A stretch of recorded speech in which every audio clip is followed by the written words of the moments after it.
बड़े भाग्य से बड़े पुण्य से मिला गुरु का चातुर्मास। बड़े भाग्य से बड़े पुण्य से मिला गुरु का चातुर्मास। वर्षा योग में धर्म की वर्षा रचेगी एक स्वर्णिम इतिहास।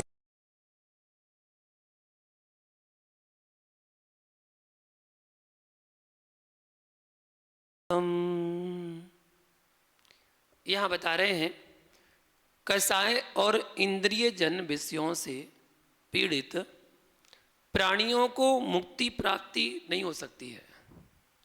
कसाय और विषयों से विरक्त होने पर ही परम अद्भुत सुख की प्राप्ति होती है। जो शाश्वत सुख अनंत सुख है वो कसाय और पंच इंद्रिय के विषयों से विरक्त होने से ही प्राप्त होगी। अगर पंच इंद्रियों के विषयों से विरक्त तो हो गया लेकिन कसाय नहीं छोड़ी तो भी उसका मोक्ष होने वाला नहीं है।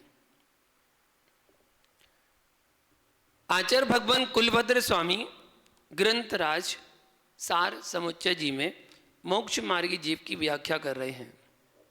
अहो नास्ति काम समो व्याधि, नास्ति काम समो व्याधि, काम के समान कोई भी व्याधि नहीं है। नास्ति मोह समो रिपु, मोह के समान कोई शत्रु नहीं है। नास्ति क्रोध समो वहिनी, क्रोध के समान कोई अग्नि नहीं है। नास्ति ज्ञान समम सुखम, ज्ञान के समान कोई सुख नहीं है। इच्छा करने से इच्छा की पूर्ति होती, तो जगत में दुखी कोई नहीं दिखता, संसार में कोई दुखी नहीं दिखता। अथवा जगत में विचार करना कोई सुखी नहीं दिखता, कोई दुखी नहीं दिखता, कोई सुखी नहीं दिखता। दो रूप में देखना, या तो कोई खुश नहीं दिखता या कोई दुखी नहीं दिखता। कारण क्या है? प्रत्येक पुरुष की दृष्टि स्वयं में सुखी होने की है, पर स्वयं के सुखी होने में तब तक आनंद नहीं है जब तक दूसरा दुखी दिखाई ना दे। जब दूसरा दुखी दिखे तभी हम उसके सुख का अनुभव करते हैं कि हाँ मुझ में कुछ है। यह जीव की बहुत बड़ी कमजोरी है। स्वयं का सुख जो है उसके वेदन के लिए दूसरे को दुखी देखने में आनंद आता है।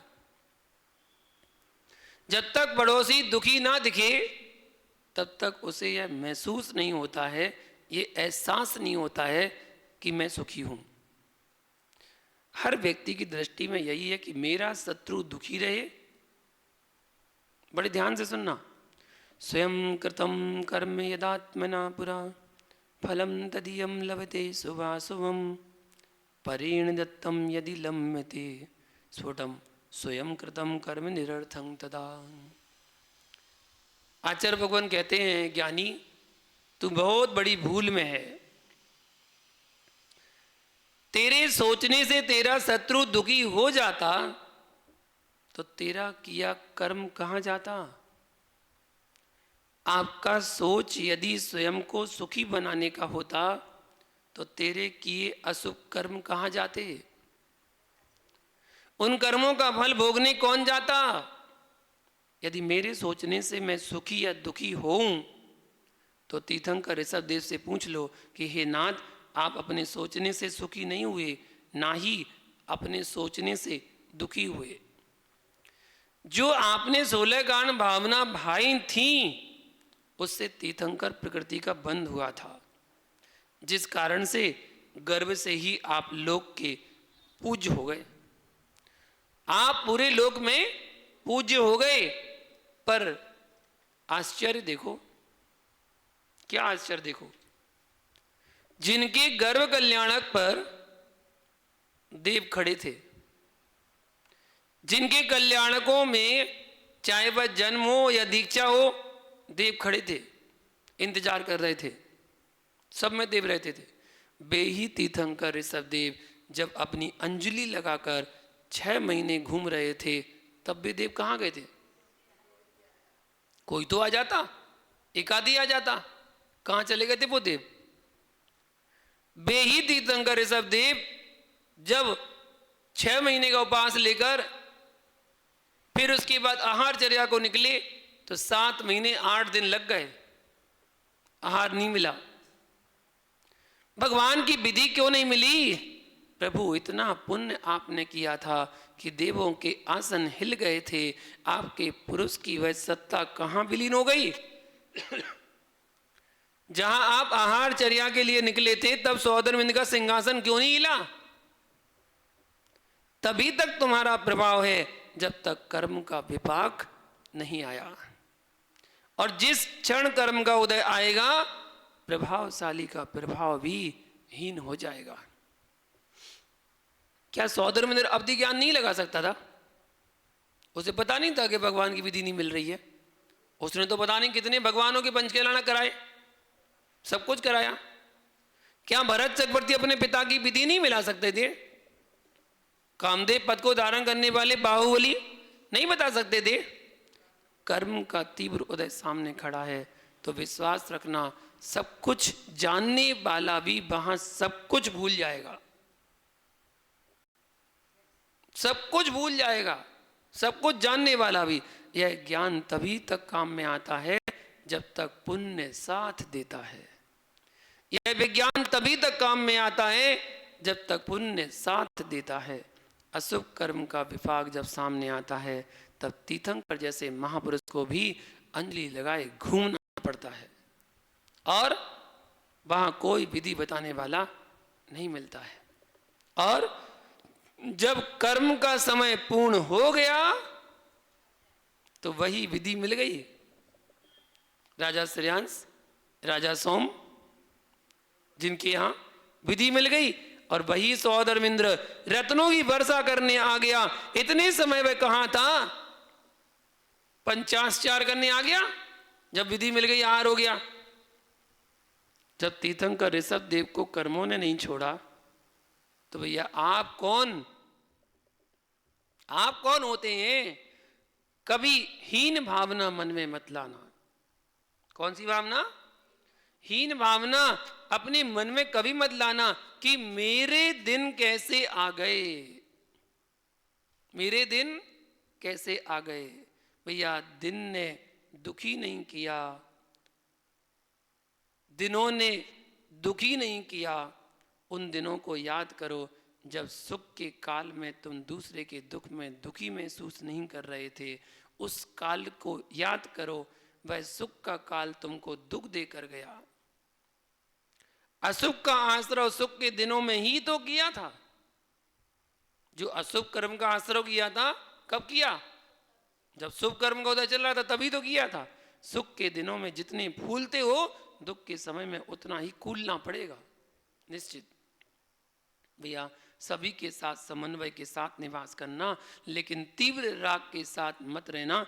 जिनके साथ तीव्र राग होता है वियोग के बाद उनको उतना ही रोना पड़ता है। इच्छा करने से संसार की विभूति नहीं मिलती, इच्छा करने से मोक्ष भी नहीं मिलता। संसार का सुख भी पुण्य के संचय से मिलेगा और मोक्ष मिलेगा तो रत्नत्रय के पालन से ही मिलेगा।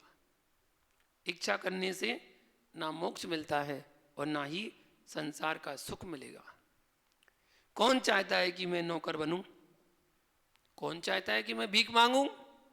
हर व्यक्ति की दृष्टि है कि मैं सम्राट बनूं, पर बनूंगा कैसे?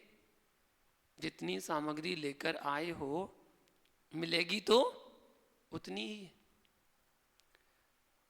हर व्यक्ति की दृष्टि है कि मुझे पेट भर के मिल जाए, पर उतना द्रव्य तो चाहिए। यदि पुण्य का द्रव्य नहीं है तो भैया इच्छा ही कर पाओगे, प्राप्त नहीं कर पाओगे। इच्छा करने में तुम स्वतंत्र हो पर प्राप्ति में तुम परतंत्र हो। इच्छा वर्तमान की है, प्राप्ति भूत के पुण्य की है। भूत में जो पुण्य कर्म किए वर्तमान में वही फलित होंगे। किसी से मत पूछना कि कौन कैसा है, अपंग हो, सुंदर हो, दीन हो, दरिद्री हो, अमीर हो, किसी से कुछ मत कहना।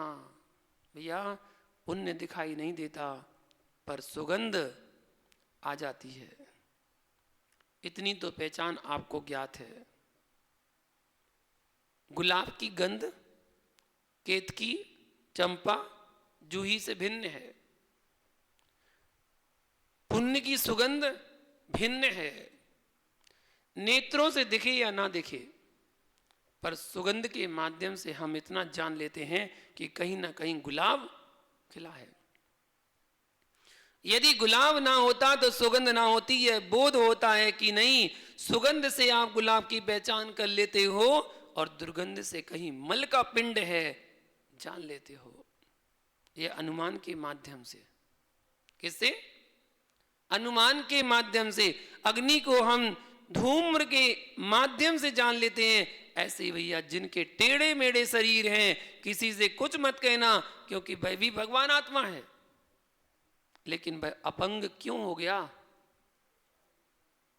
जिनके तिरछे मन थे, जिनके तिरछे भाव थे, वक्र परिणाम थे, परमात्मा के चरणों में आकर भी जो परमात्मा को ना देख सके, भगवान के पास आकर भी जिन्होंने आंखें बंद कर ली हो, गुरुओं के पास आकर भी जिन्होंने अपनी आंखें बंद कर ली हो, जिनवाणी सुनने के लिए जिन्होंने अपने कान बंद कर लिए हो, ऐसे ऐसे जीव भी जगत में हुए होंगे और हैं जिन्होंने अरहंत की प्रतिमा को देखकर अपना मुख मोड़ लिया। आज उनके चेहरे देखो, कोई देखना पसंद नहीं कर रहा है। उनसे तुम पूछने भी मत जाना जिनके चेहरे सुंदर हैं। भूत के पापियों की पहचान करो, भूत के पुण्यात्मा की पहचान करो, वो आपको बाहर नजर में आ जाएगा कि भूत का ये पुण्यात्मा जीव है कि पापात्मा जीव है। किसी को देखने पर ऐसा लगता है कि देखते ही रहे, और किसी को देखकर ऐसा लगता है तुरंत मुंह फेर ले। ये सब उसके पुण्य पाप का नतीजा है। भैया तू बेटे को लेकर मुस्कुरा रहा है, पर ज्ञानी समझ रहा है कि यह सील से विहीन हो गया। सील के नाश के बिना संतान ने जन्म नहीं लिया। सील धर्म का नाश होगा तभी तो संतान जन्म लेगी। भक्ति के नाश के बिना कुरूप बना कैसे? भक्ति नहीं की तभी तो कुरूप बना। वे ही कुरूपी होंगे जिन्होंने अरहंत की भक्ति का नाश किया हो, वरना आचार्य तो कहते हैं भक्ति सुंदर रूपम। जिन्होंने अरहंत की भक्ति आराधना की है वह नियम से सुंदर ही होगा। सौंदर्य प्रसाधनों से कोई भी सुंदर नहीं होता। सुंदर होता है तो अरहंत की भक्ति से सुंदर होता है। जो सुंदर आपको दिख रहे हैं, समझ लेना कि वह भूत के धर्मात्मा है। आपको किसी के सुंदर चेहरे को देखकर ईर्ष्या करने की जगह प्रणाम करना चाहिए। भ्रम को निकालिए, ईर्ष्या को छोड़कर विचार करो कि अरहंत की देशना झूठी नहीं हो सकती। भगवान सर्वज्ञ की वाणी में लिखा हुआ है कि भक्ति के सुंदर रूप की प्राप्ति होती है। भक्ति से सुंदर रूप की प्राप्ति होती है, ऐसा आगम का वचन है। ऐसा समंतभद्र स्वामी ने रत्नकर्ण श्रावकाचार्य ग्रंथ में लिखा है। तूने पूर्व में नियम से अरहंत की भक्ति नहीं की, उसका परिणाम यह कुरूप शरीर मिला है। यह तेरा पुण्य है और यह मेरा पाप है। अब किसी से क्या पूछने की आवश्यकता? भैया यदि कोई धीमान तुझे दिख जाए, कौन? धीमान। धीमान मतलब बुद्धिमान। धीमान दिख जाए तो उसके वैभव को देखकर ईर्ष्या ना, पहचान समझो धर्मात्मा की। सम्यक दृष्टि जीव व्यक्ति को देखकर इस जगह उसका सम्मान करता है। अज्ञानी से ईर्ष्या करके झुलसता है। झुलस कर संपत्ति का नाश तो करनी, क्या करेगा? वहां सुनो ध्यान से, अपना दूसरे की संपत्ति को देखकर ईर्ष्या भाव, उसकी संपत्ति का विनाश तो नहीं कर पाओगे, पर पुण्य का विनाश अवश्य कर लोगे। सामने वाले के वैभव को देख करके ईर्ष्या करने की जगह सोच यदि सम्यक है तो विचार करेगा कि सुख पुण्य से मिलता है कि पाप से मिलता है। पुण्य से मिलता है। और पुण्य किससे मिलता है? पंच परमेष्टि की आराधना करने से पुण्य मिलता है। भद्र परिणामों से पुण्य मिलता है। कसाय के मंदोदय से पुण्य मिलता है।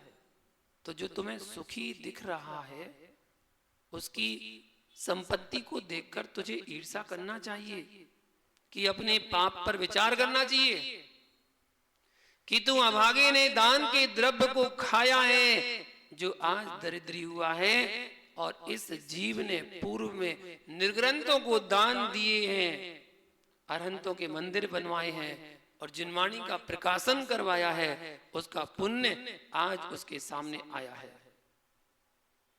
आज देखो दरिद्री जो है वह निर्माल्य के खाने से बने हैं।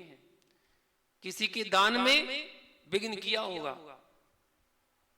कर्म कहता है कि कोई देखे या ना देखे, पर मैं तो सबको देख रहा हूं, सबको देख लेता हूं। मैं तीर्थंकर को भी नहीं छोड़ता, कर्म तो तीर्थंकर को भी नहीं छोड़ता। तो आप भी क्या कर लोगे? आप कौन होते हो जब तीर्थंकर को कर्म उदय में आ गया? इसलिए ध्यान दो, दूसरे के वैभव को देख करके आप चाहो तो कर्म की निर्जरा भी कर सकते हो और कर्म बंद भी कर सकते हो।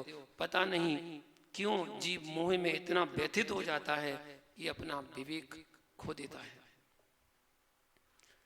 संपूर्ण चिंतन ठंडे मस्तिष्क में होते हैं। शीतल जल में ही चेहरा दिखता है, उबलते पानी में चेहरा नहीं दिखता है। तत्व का निर्णय भी कसाई के मंद काल में होता है। कसाई को तो तत्व का निर्णय भी नहीं होता है, वो तत्व का निर्णय भी नहीं कर पाता है। भैया कसाई का यह मंदोदय काल चल रहा है, इसलिए मैं प्रवचन कर रहा हूं और तुमको समझ में आ रहा है। कसाई ना तो कह पाएगा और ना ही सुन भी पाएगा, ना कह पाएगा ना सुन पाएगा। तीव्र रोष जब होता है उस समय कोई भगवान भी क्यों ना आ जाए, भैया ऐसा मत करो, वो कहेगा कि मुझे शिक्षा मत दो, बस शांत हो जाना, कुछ मत कहना। क्यों? बेचारे के कर्म का उदय ही ऐसा है। यदि मेरी बात कोई ना सुने तो मैं दुखी नहीं हूं, उस पर भी गुस्सा नहीं करता, पर ऐसा अवश्य सोचता हूं कि यदि मैं सर्वज्ञ होता तो इसकी पूरी भवावली बता देता। पर मेरा यह दोष है कि मैं सर्वज्ञ नहीं हूं। इस बेचारे का क्या दोष है? यदि सर्वज्ञ होता भी तो इसकी काल लब्धि के पवित्र हुए बिना मैं सर्वज्ञ बन के भी क्या कर सकता था? काल लब्धि इसकी भी तो होना चाहिए, पुण्य उसका भी तो होना चाहिए, तभी तो कुछ होगा। जब मारीची की काल लब्धि नहीं थी तो वह समूषण से उठकर बाहर आ गया। काल लब्धि का होना भी बहुत जरूरी है। काल लब्धि के पवित्र हुए बिना सर्वज्ञ बन के भी क्या कर सकता था? हम स्वयं को ही, अपने भावों को ही बदलने के कर्ता हैं और हो सकते हैं, लेकिन पर भावों को बदलने के कर्ता किंचित भी नहीं हो सकते। निमित्त बन सकता है, पर निमित्त भी उदास क्यों है? चिंतन तो करना भैया, पर चिंता मत करना। चिंतन तो करना पर चिंता मत करना। भैया मुमुक्षु तो वही है जो चिंतन करता है। चिंतन करना, चिंता भूत मत करना। चिंतन करना चित्त की पवित्रता के लिए करना। क्या किसी को कुछ दे सकते हो? किसी से कुछ ले सकते हो? गहरे में बैठकर सोचिए, इस भ्रम को निकाल दीजिए कि मुझे अपनी संतान को संपत्ति देना पड़ेगी। अरे ज्ञानी, तुझे क्या देना पड़ेगी? तुम पहले ही ले चुका है, तुम पहले ले चुका है, तुझे अब वही तो देना पड़ेगा।